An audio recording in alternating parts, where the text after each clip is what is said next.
Another challenge to discipleship is distraction. There is a moment in the book where you express this concern when you say that it's possible that people are spending more time on their smartphones, watching videos on YouTube, or playing video games than reading the scripture.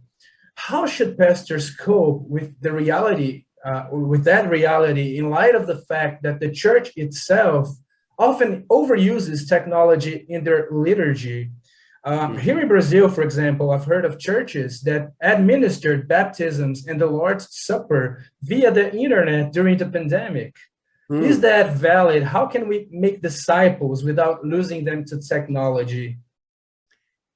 Another good question, because another hard question. Well, I agree with the premise. People's attention is being taken captive by social media. I actually preached a sermon for my seminary just a couple of months ago about communication technology in the church. I don't want to preach that sermon again, but you can find it on YouTube, ironically enough. So let me just make a couple points. First, I don't want to say that technology is inherently evil. On the other hand, I also don't want to say it's entirely neutral, because it isn't just a tool that we use. As we've learned, especially with our smartphones, to some extent, it's a tool that can use us. You know, in other words, not use us, but at least it affects us. So for example, we can access more information faster than we ever have before. But I think it's been shown that our attention spans have grown shorter. You know, we can't watch something for more than 5 to 7 minutes. So I better hurry up and finish this interview. But the truth of theology, the truth about God and the world, these truths require us to pay deep and sustained attention. And one thing we need to pay attention to is how these communication technologies are affecting us.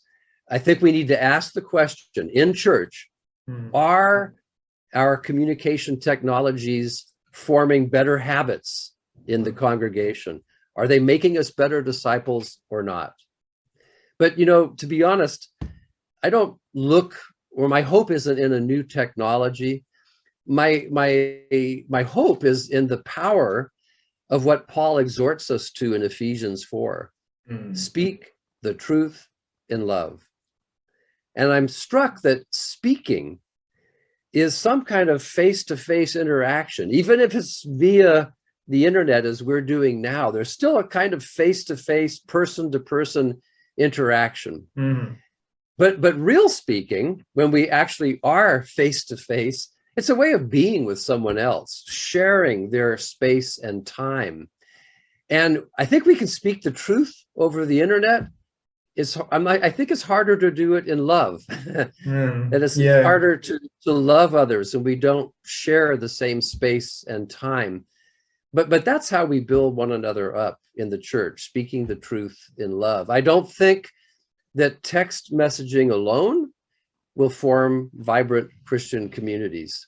One of my colleagues at Trinity, he's now in glory, Grant Osborne, once referred to this phrase in Ephesians 4, speaking the truth in love, as the formula for producing mature Christians.